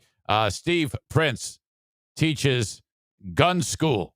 If you want to carry your pistol concealed, you need to reach out to Prince Arming, 616-204-1705. 616. That is 616-204-1705. Thank you to Prince Arming. You can also click on the logo at ericzaneshow.com. It'll take you right to their Facebook page at Prince Arming on Facebook. And then click events, and you can see where the next one is coming up. It's mid-November, I believe. We have a Thursday, Saturday deal coming up with Prince Arming. Sign up. When you get done with the class, you can then take the certificate, take it to your local county that you live in, and then get your concealed pistol license. It's that simple. Thank you, Prince Arming. Excuse me. The Mario Flores Lakeshore team of Van Dyke Mortgage invites you that if you are thinking, okay, it's time. I'm ready for the big move. I'm going to get out of this rental property. I'm going to get out of this home, or I need a refi, whatever it may be. I am calling upon the Mario Flores Lakeshore team of Van Dyke Mortgage. No matter where you are in the United States, this sponsor works anywhere, for exceptions, though. Maine, Alaska, Hawaii, and South Carolina. Don't ask me. But still, call Mario no matter where you are and get a mortgage. 231-332-6505, whether your credit is impeccable or whether it is in the dumper. Thank you to the Mario Flores Lakeshore team of Van Dyke Mortgage. Tyler says, did we get follow-up from shitty Google review lady? I don't think so. Kyle says, oh, shit, I'll provide an update on Google review batshit lady next week. Do you want to come in now, Kyle? Click back in.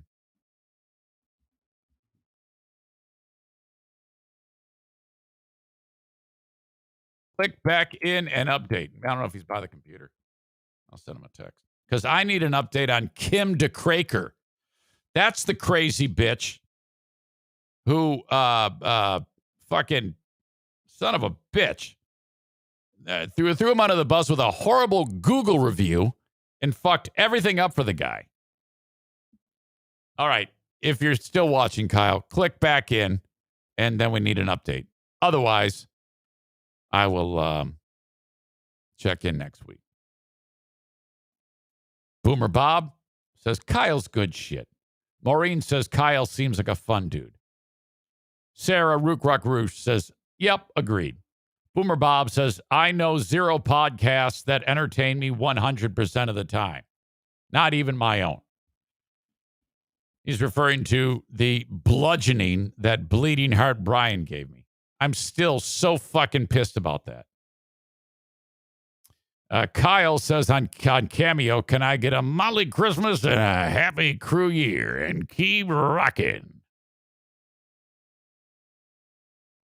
Mario Flores hates Maine, says Corey. Andrea says, I went to Prince Arming, and he taught me shit that Jason didn't even know. Well, one thing at least. LOL. Joe Hughes, with his Michigan emblem, says, Kyle is good people. Michigan State. This weekend. Wow. Who is going to win that? I don't have a dog in the fight. So whatever I say, for those of you that roots for the team that I think is going to lose, no butt hurt there. None. You cannot have any butt hurt. Too much Kenneth Walker.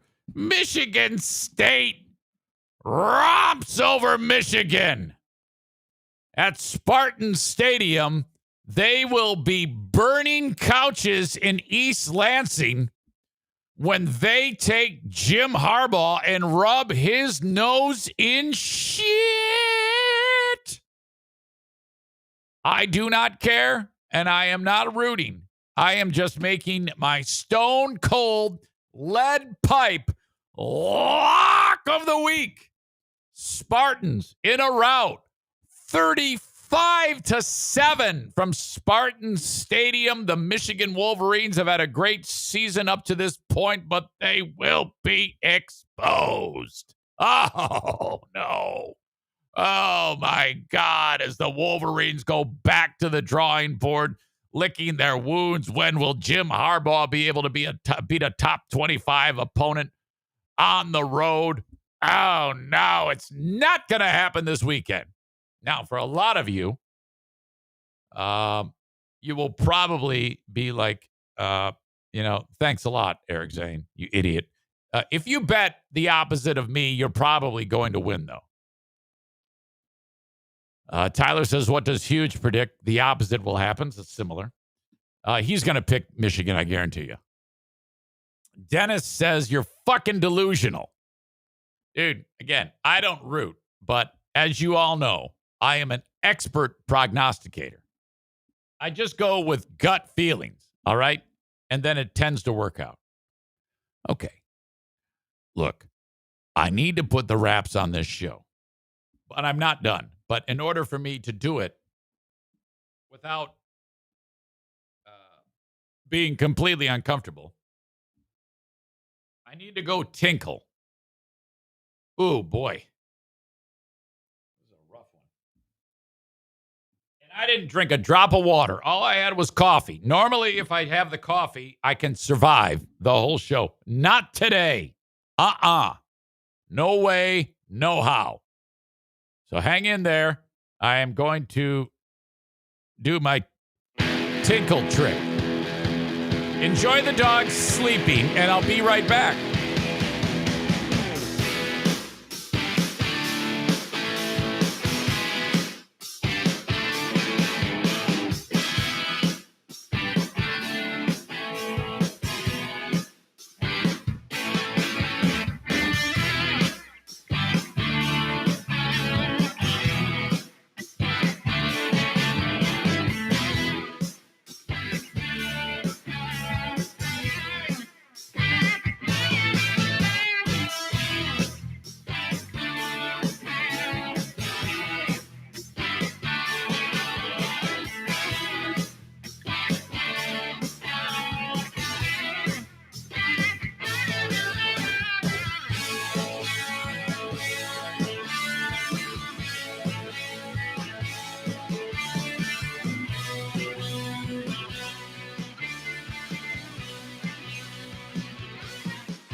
Oh, shut up.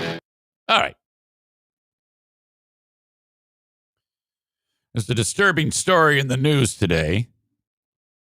Has me a little concerned. It is, well,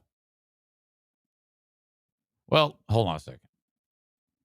What is the speed of sound? What is that? It's like 750 miles an hour?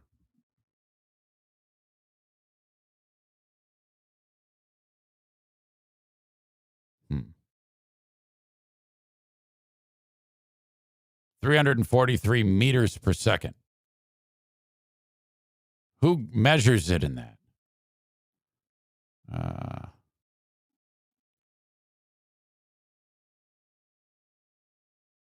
For objects traveling in dry air at a temperature of 20 degrees at sea level, the speed is approximately 343.2 meters per second. 768 miles per hour. Okay. So, when the U.S., when our fighter jets, they,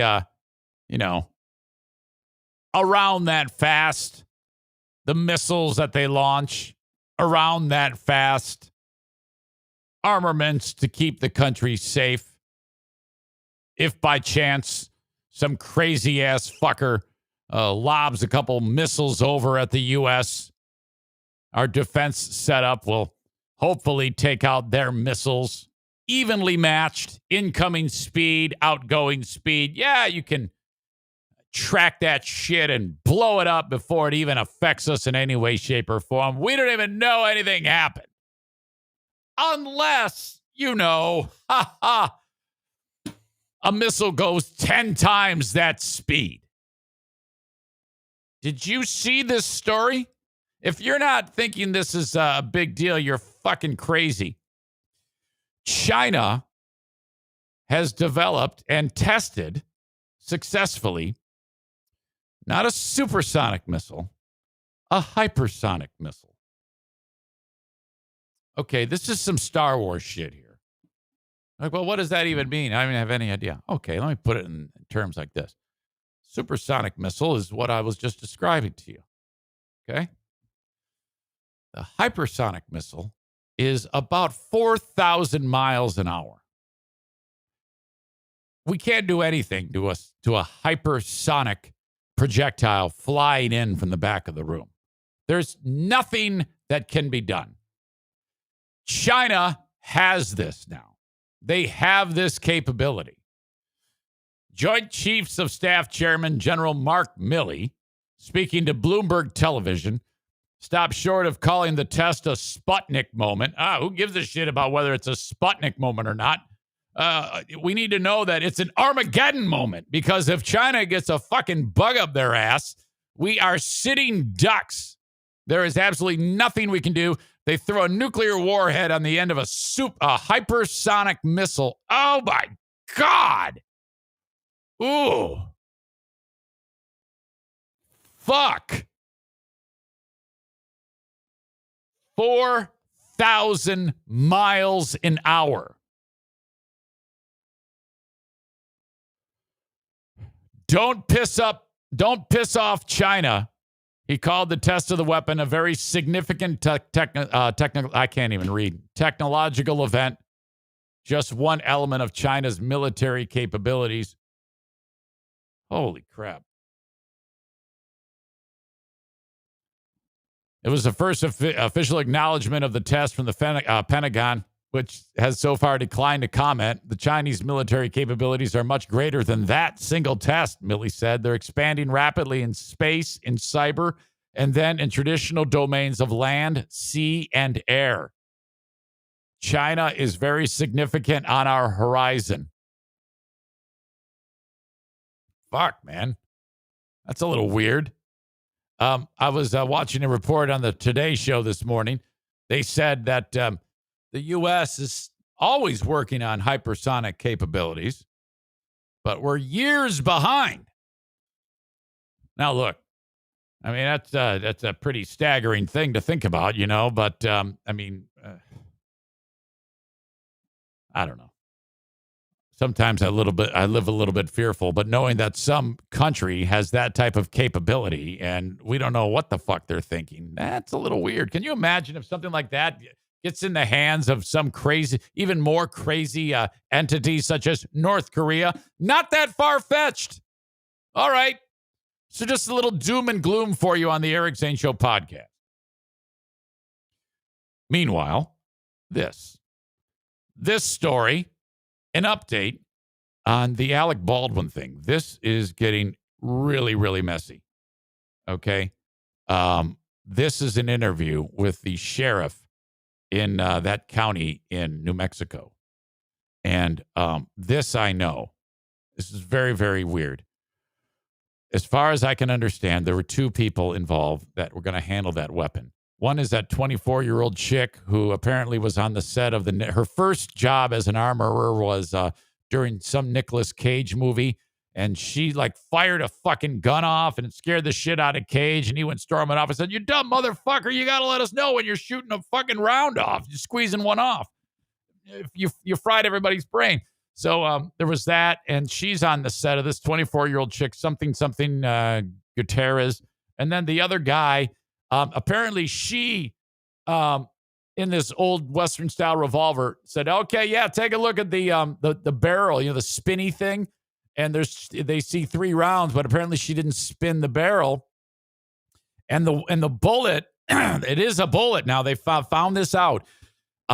It was an actual live round inside of there. Okay. Now, as far as I understand, it wasn't that all sorts of fucked up shit went on. That apparently now the idea is, why in the world would there be a live round on the set in the first place?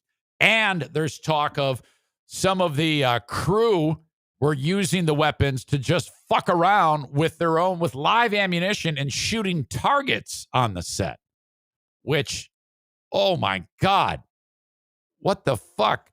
And, but how, to me, I'm just telling you, it seems very odd to me that someone would mix them or grab a round unless someone really wanted to do this on purpose. And they are still looking into this possibility. That, remember, I floated that conspiracy idea? They are still looking into this possibility, and people are still including Baldwin, are still being investigated.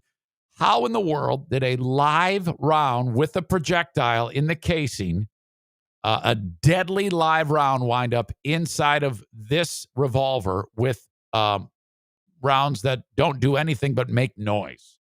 Holy shit. Listen to this.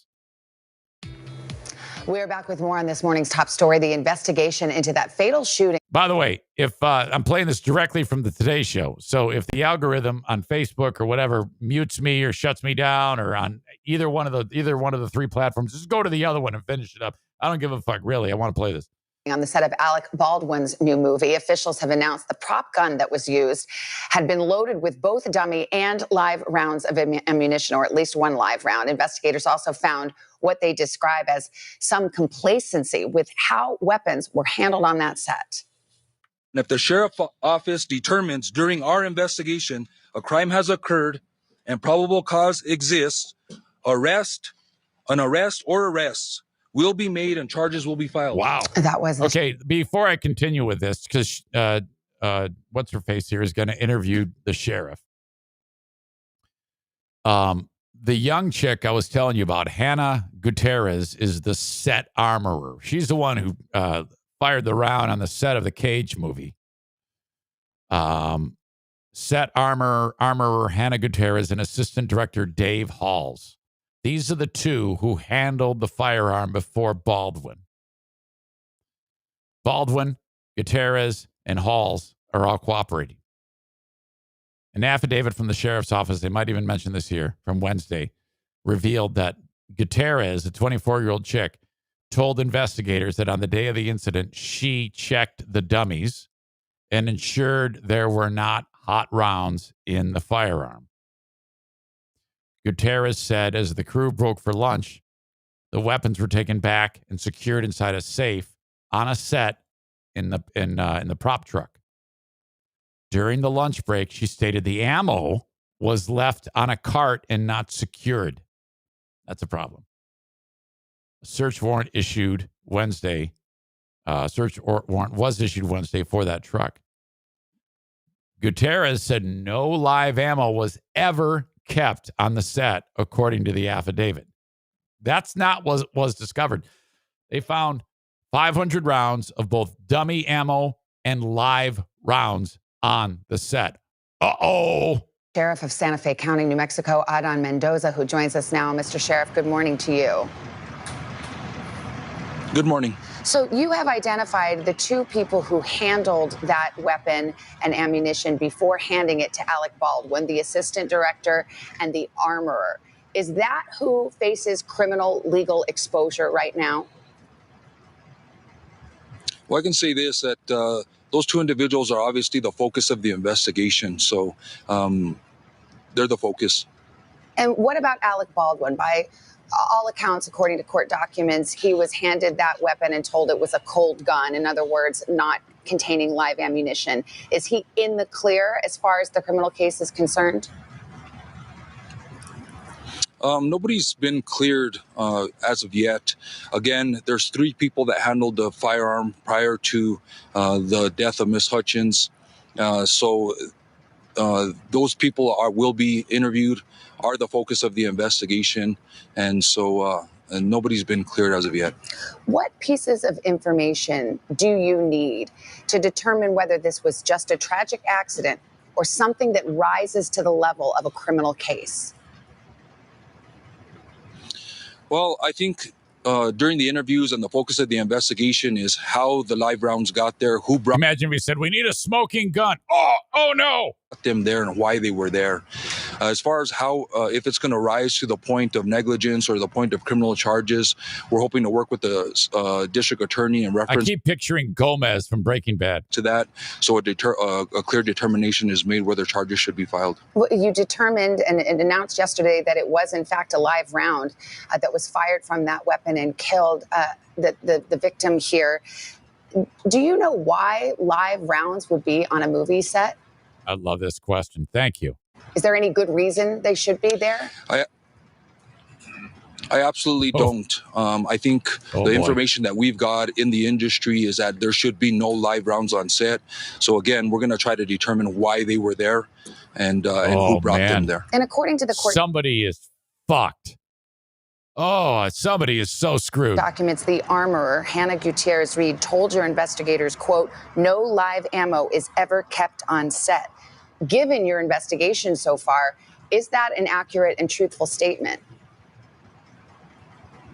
No, obviously it isn't. That Oh boy. was a live round that struck and killed Miss Hutchins. So that is not an accurate statement as far as I'm concerned. The assistant director, Dave Halls, told your investigators that he looked at the barrel of the gun and he looked at 3 of the chambers, but it wasn't spun around for him.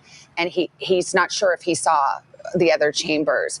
How do you determine whether or not that is, again, simply a mistake or something that rises to the level of criminal recklessness?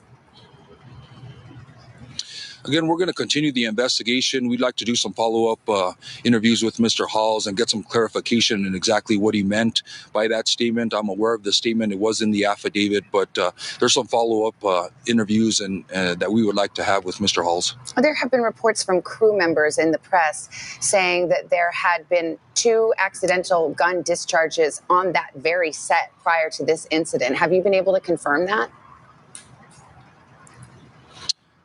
I'm aware of the statements. There have been statements that are made that there was a live fire and target practice on the scene or on the set. We are going to track down that information and try and confirm whether that's a fact or not. What about target practice? That's another issue that's been in the news. People have told reporters there were some people on the crew in their downtime doing target practice with live rounds. Were you able to gather any information about that?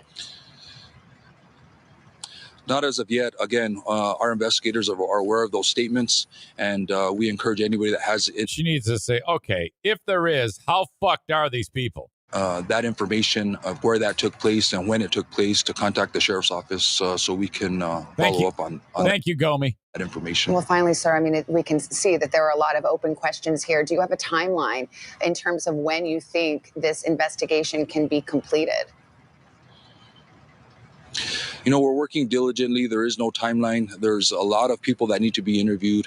And when you interview people, there's more information that may come to light. So there isn't a timeline. We want to do a thorough investigation. And I can assure you that our investigators are working hard and diligently to get this completed as thoroughly and complete as possible. Well, Santa Fe County Sheriff Adán Mendoza, thank you for waking up early for your time this morning, sir. We appreciate it.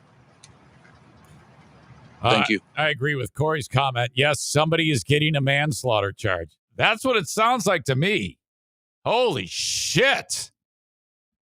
Oh, man. And they are definitely taking their sweet time with this, getting all the information accurate. That is a fact. Oh, boy. The potential for criminal charges, the more than, without a doubt, a massive fucking lawsuit. Dean, who always just swims in the pool of stupid, writes, just make guns illegal. This wouldn't have happened if they were illegal. Sarcasm. No need. No need for sarcasm. No need. Why weren't you at the game last night? You dumb bastard. Incredible. I am really, really interested in how this unfolds. What a disaster.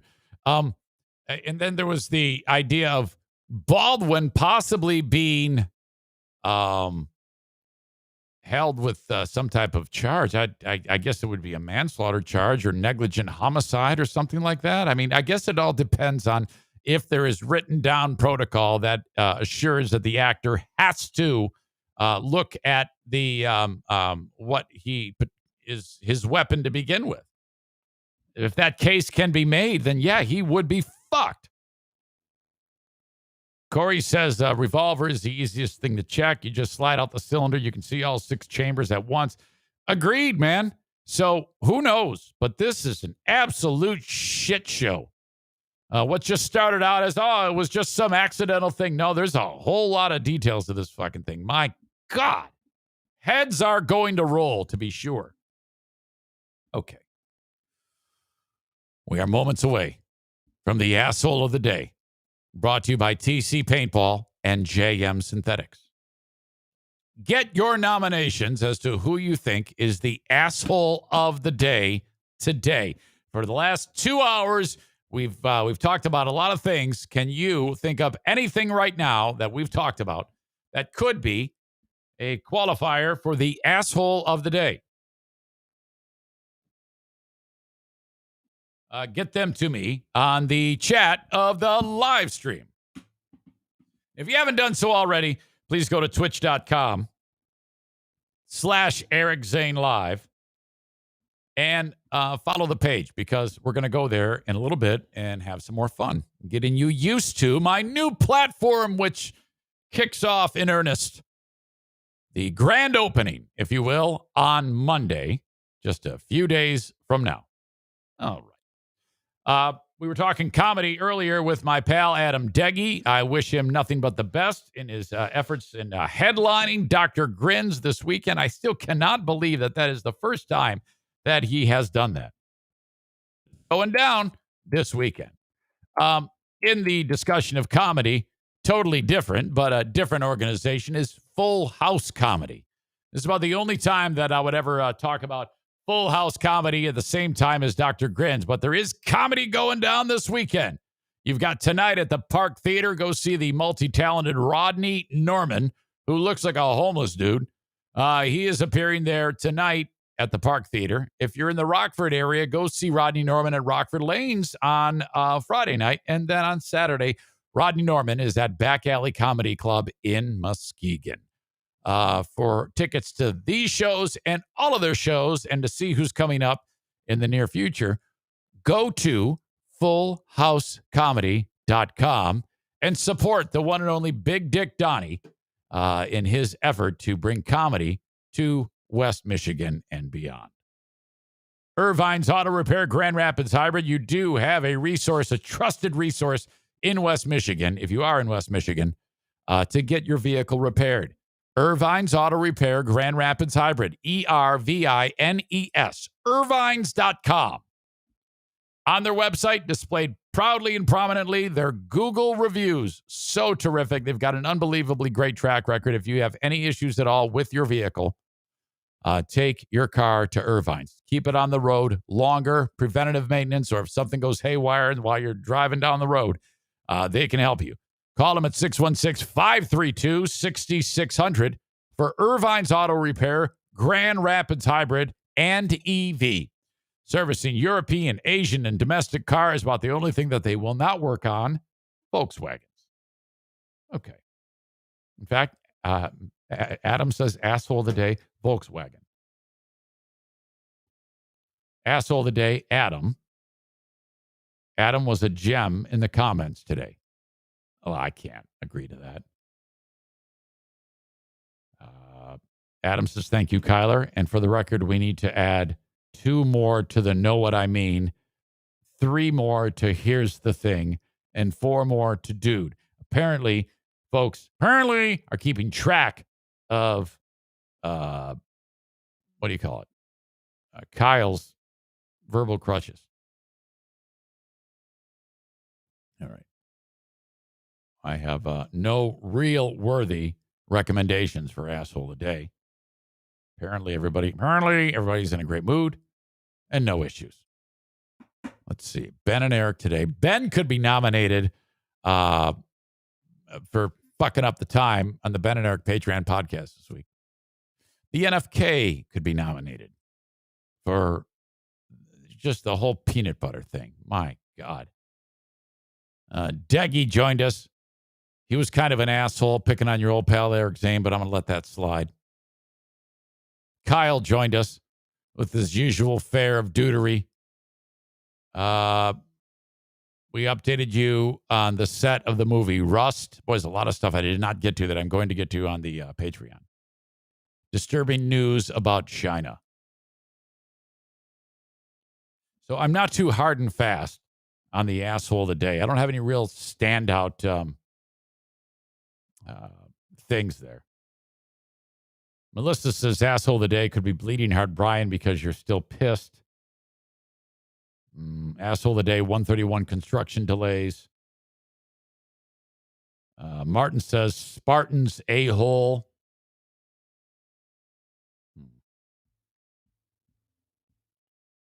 Well, it is what it is. I have to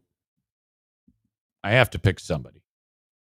The asshole of the day brought to you by TC Paintball and JM Synthetics. It's got to be the NFK. He deserves that, and I think he would admit that. Look, take better care of your hands before you start touching shit with tablespoonfuls of peanut butter on your fucking hands. Absolutely horrible. Okay. There you go. Oops. Hang on. Dennis says Alec Baldwin just because he's an asshole regardless. You have no idea what you're talking about. You've never met him. You don't know. I don't know. You may be right, but you don't know. I'm going to assume you have not met Alec Baldwin. Okay? Let's stick to the facts like I always do. I am a fact-oriented podcast. Melissa says, did you get my Instagram message about the NFK's feet? This is going to bum me out. Who sends it on Instagram? I don't even look at Instagram.